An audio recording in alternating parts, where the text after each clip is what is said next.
Hi, everyone. Thanks so much for checking out my show, Coin Stories, where I get to hear from the leading voices in Bitcoin, financial markets and investing, political structures, philosophy, and more.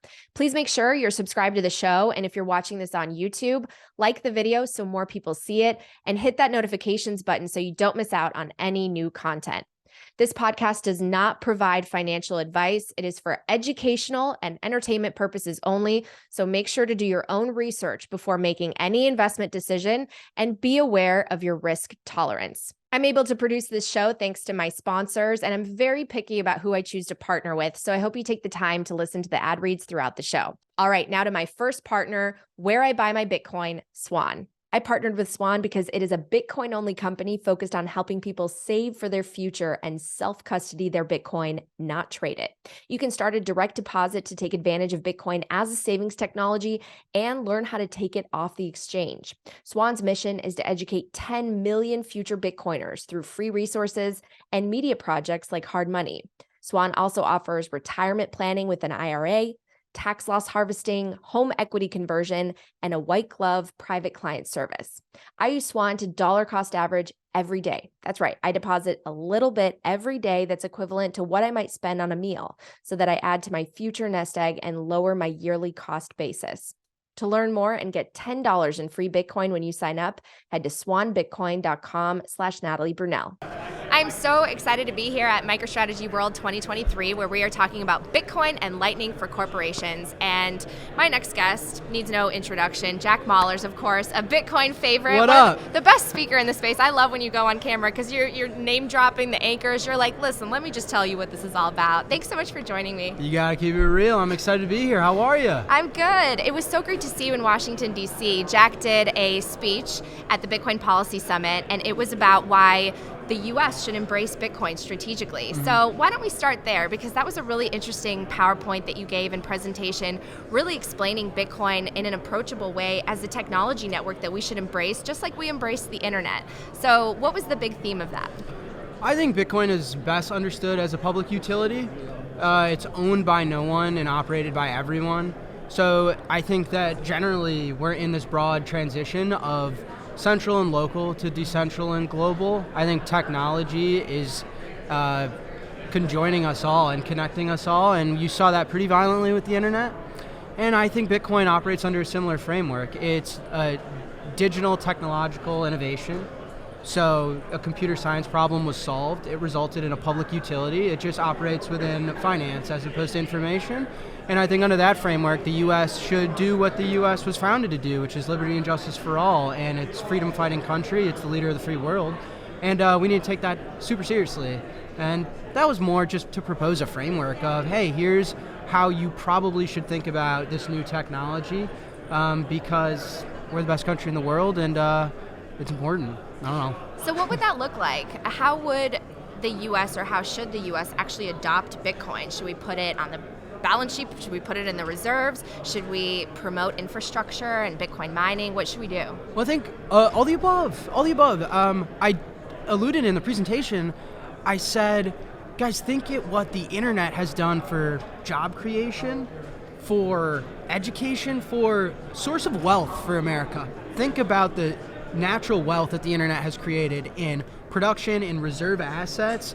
I mean, something like Google and Apple, these are national security interests for us as a country, and we leverage them in geopolitical warfare because they were founded and created here. And so I think people that own a lot of Bitcoin should live here. I think people that build superior technology on Bitcoin should be founded here. I think scarce instruments, we should own as much as we can. I think it's not as complicated as people generally make it out to be. And yeah, I think that's how I think strategically we can benefit as a nation. We can run the same playbook as the printing press, as the internet. We're like the crown of creation, entrepreneurship, free world. But I think equally, before my rant ends, is security risks. I think if you're going to sit and tell me that the internet is not the core nucleus of the conversation when it comes to national security interests, you'd be a liar. And so if you think of public digital utilities and digital public infrastructure for the world, China and Russia either are using or will be using this stuff, and to have no strategy at all is a losing position.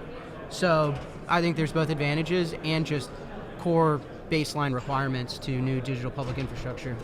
Well, one thing that Saylor has been talking about, especially during this event, is this idea that we need a secure transactions protocol, especially in a world that has questionable information online today. You know, AI videos, how do you verify it? Well, cryptographically, you can. So can you speak to that a little bit? Because you have so much in-depth experience on the development side. You know, what does cryptography mean for a future that includes cyber warfare, AI videos, and the fact that Bitcoin is the most secure blockchain, the only one that, as Saylor says, is technically, ethically, economically sound, that is the one you build on.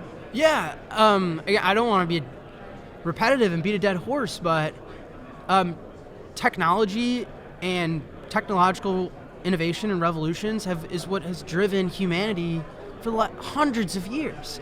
And look at the technology, what's grounded in it. Our use of cryptography, our use of distributed systems, our now use, because of Satoshi Nakamoto, distributed consensus. And these are core pillars of all innovation. You're able to use the web and HTTPS for very similar ideas and concepts in technological revolutions and innovation. So it uses the best of the best, and it solved a critical problem in money to remove layers and layers of abstraction, and to remove layers and layers of intermediaries. It conjoins us on a single standard, and it solves, I don't know if I'm allowed to curse, it solves fucking problems. And it's kind of that simple. And so, yeah, I don't know, it's kind of the equivalent of what's the difference between a 911 Porsche and a horse wagon. I don't know, one's got a top tier engine and can auto lock from my smartphone, and the other needs to be grass fed or else it's gonna die. So No, it's really interesting in your presentations when you point out just how archaic the payment structure is, how many middlemen there actually are. You pulled up a chart in your presentation in DC, and it's like it has to go through so many loops and hurdles, takes weeks to settle. Everybody's taken a little bit of a cut. It's not convenient. It's not easy for the merchants. So, you know, where do you think this is all going with regards to corporations becoming more like yours that are moving into Lightning and Bitcoin to facilitate everyday transactions? Yeah, so for my keynote here, I think I spoke a lot in DC about how not only is Bitcoin digital public infrastructure, it's a public utility that lives in cyberspace, as Michael Saylor likes to describe it, but it also embodies American ideals. And it drives us all towards a world that America believes in and works towards. On this keynote, I veer a little bit away from that and speak more to corporate interests, which money is nucleus to functioning society. Businesses are predicated on being able to earn, store, and spend money, no matter what, even if you sell cupcakes. I don't think people appreciate how archaic payments are to corporations. My favorite, and I'll talk about this, there's a small beach town in West United Kingdom that is the core nucleus of fiber optic cables and basically runs the internet and clears for the United States financial system and for SWIFT. And if someone kicks that plug, or if a shark bites into it, or if Russia runs a submarine into the bottom of the ocean, we're all screwed. And there's a lot of work and innovation. It got dug up and planted into the bottom of water in 1870, and it's still what we rely on today. And there's a lot of geopolitical warfare of who's going to win the contract to have the overwrite of that part of the ocean. And so the lack of resiliency, redundancy, the counterparty risk, and then the layers, it's terrifying to know that someone accidentally put a cable in the ground like almost 300 years ago or whatever, and that's how we run the world. It's crazy. And so I think that having a distributed standard that lives above the water is a way better technological solution to conduct value transfer. So there's a lot of cool examples in that, and really understanding just how bad it is today. Mm-hmm. You need to know where you come from to understand where you're going. How about that? Awesome. Well, let's hear a little bit more about what Strike is doing. Any updates? I mean, you guys were among the first, right? You're blazing forward. Countries have been adopting Bitcoin, and Lightning is really going to, I think, facilitate those easier, cheaper, faster transactions. I personally think there's going to be a deluge into Bitcoin, especially when there's more regulatory clarity around securities. Mm-hmm. So can our network even handle that capacity? Because we probably need more Lightning nodes, and maybe the supply will come as demand increases? Yeah, I think for us as a business, we consider ourselves a leader. We're ready. We can handle any demand that's necessary. I think as an industry, and I can speak not on behalf of the industry, but on behalf of the company Strike, we've been trying to figure out where exactly Lightning is most organically valuable to the world now. I think everyone has a vision of where the world's going to be 10 years from now, and I think we're all generally correct. But how can we help today? We've seen really global in every respect, for our consumer app to our enterprise API business, global, global, global. So we plan on doing a lot more of that. People love buying Bitcoin from us. In Q1 of this year, we were one of the top US Bitcoin brokerages, which is insane because we're barely even trying to do that. And so people love to buy Bitcoin from us. People love to move money globally with us, both at the enterprise level and at the consumer level. And so that's been a lot of our focus.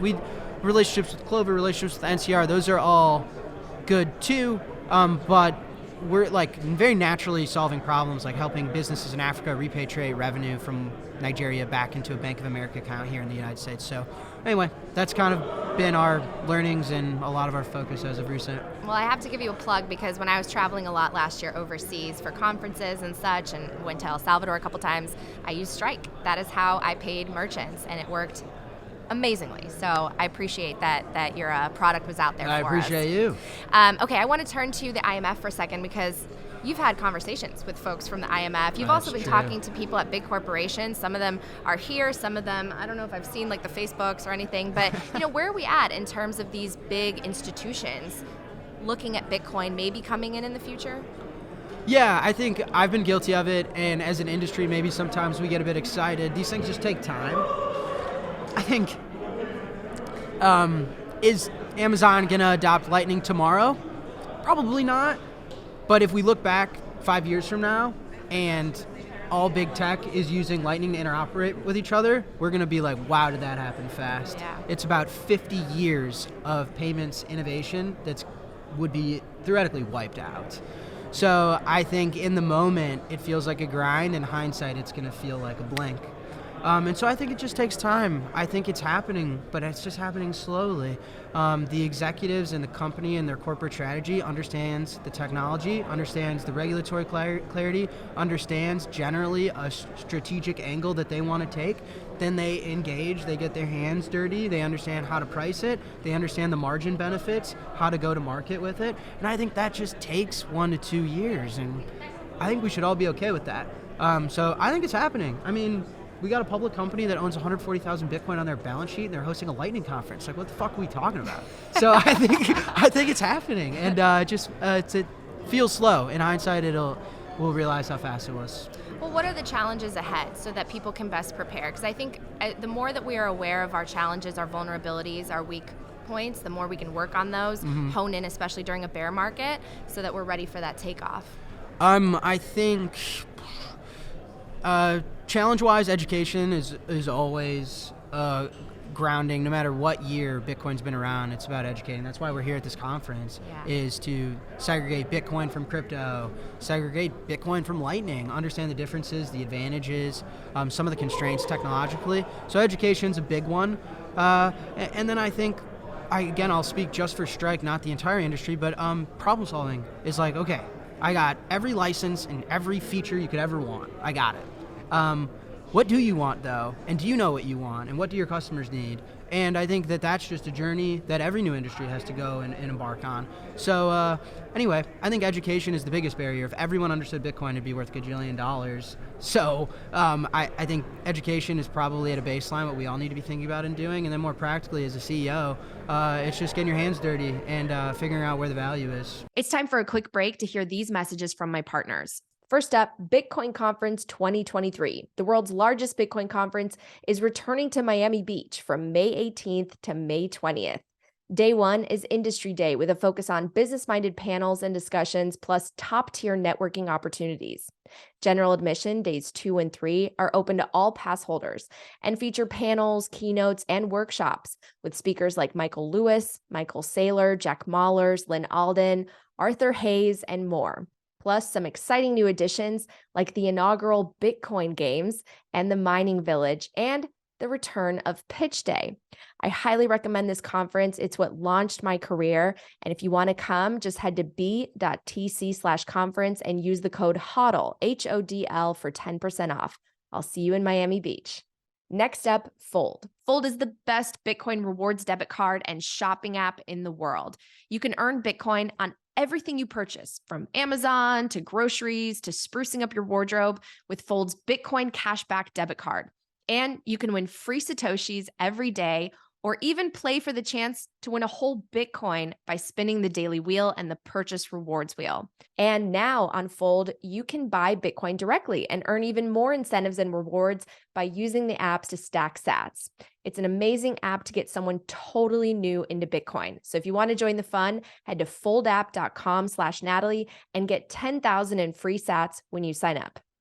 Well, speaking to the education side, when we were in DC, a woman came up to me who works for a congressional member, and she thought the discussions were so fascinating at the summit, especially about human rights and how it's being used as a tool to subvert these high remittance fees, and also the national security side. But then she asked me an interesting question. She goes, what should I tell my boss is the use case for Bitcoin today for the average person? How would you best summarize it? How would you answer that question? I think for money, Bitcoin is superior savings technology. It's the best designed money in human history. And I think also, for the record, it's the first human engineered monetary instrument, by the way. I think people don't necessarily appreciate the fact that we didn't design gold, we found gold. We designed Bitcoin, so we built it for our own needs and interests, so it's not an argument. It's kind of a no-brainer of like, hey, why is this thing so cool? It's like, because we fucking made it with our hands, that's why. So I think it's the best money of all time, and you use money to save, you use money to protect purchasing power, you use money to trade, so all that money encompasses, I think that's the use case for Bitcoin, the asset, and as a monetary instrument, it's superior payments. I think it's public digital infrastructure for us all to interoperate. It removes the layers of abstraction and the intermediaries, which ends up driving value back towards those participating, which is super, super important. So yeah, I think it's superior payments and superior money. I'm going to cut and paste that for her because that was a really good answer. Go. I think the savings tool aspect is really important, especially with inflation today and what's happening with banks. You're such a chill, relaxed guy, Jack. Any of the banking fragility have you up at night or anything? Or are you thinking, no, this is all great for Bitcoin? No, it doesn't have me up at night. The Fed tried to kill me, but I own sats. Not today, Jerome, not today. No, it doesn't keep me up at night, but it's terrifying. I do think a lot about the state of society and humanity and civilization and what we're all generally up against, because despite passions and convictions, we're all human, and I'd love to see a peaceful resolution to what is turning into like warfare, arguably, both literally in a geopolitical sense and then practically people's savings being deprecated and inflated away. So I think, more commentary on what happened. The Fed ruined everything. I was on CNBC and Kelly Evans, who I love, and I know deep down she loves me back. Her and Tyler were trying to tell me that this banking crisis is deflationary. That's not the case. Of course it's not. It's the Fed's fault. The Fed blew up everyone's balance sheet. The Fed caused this, and the Fed has to then fix it. If they don't, then the whole thing's going to crumble. So by nature, then, it is inflationary. I've been calling out for a long time that the Fed is going to have to start to warn the market that inflation's not coming back down to 2%. They're going to have to change their target, and those days are over, and now you're starting to see those headlines. So they're warming the market up to turn this thing around. The rates have to come down, and they're never going to get it back down to 2%, and that's why you're seeing gold as a leader start to break the 2,000 threshold, and it's holding and climbing, and Bitcoin is lagging behind that. Bitcoin's just going to be the far faster horse because it's got a lot of price discovery left. So I think anything that has a natural supply cap means that it doesn't have a direct relationship to interest rates. That's what you care about the most. Things like equities, stock market, the S&P have a relationship with interest rates. They have a relationship with the liquidity in the system. Things like everything between something like soybeans that you grow out of the ground all the way to Bitcoin, which is programmatically finite in its supply, will start to trade separately, and you're already starting to see it. So the market is just listening for the Fed to push out Wall Street Journal headlines that inflation's not coming back down to 2%. We don't know where it's going to land, but it's going to be higher than it's ever been, and the market's already starting to price that in. So I'd own Bitcoin, and I'd own anything scarce, I guess soybeans if you're into it, but anything that doesn't have a relationship to interest rates. The Fed screwed up, and it's the first time, by the way, that the Fed's credibility is so damaged, and you're seeing Russia, China, everyone's pouncing on the opportunity. None of this is a coincidence, guys. Like, they are getting aggressive because the Fed is on their heels. The Fed made big mistake. They was entirely mismanaged. It's entirely their fault. And so anyway, sorry, this is a bit of a ramble. It's everything that's in my head. It's a very terrifying time because our central bank screwed up. Our opposition can now be aggressive. I feel like we are hands up in the corner of a boxing ring. We're waiting for the round to be over and for the referee to break it up, and we're just getting wailed at in the corner. And unless you own something that doesn't have a relationship to interest rates and that has a scarce supply, you're never going to afford anything.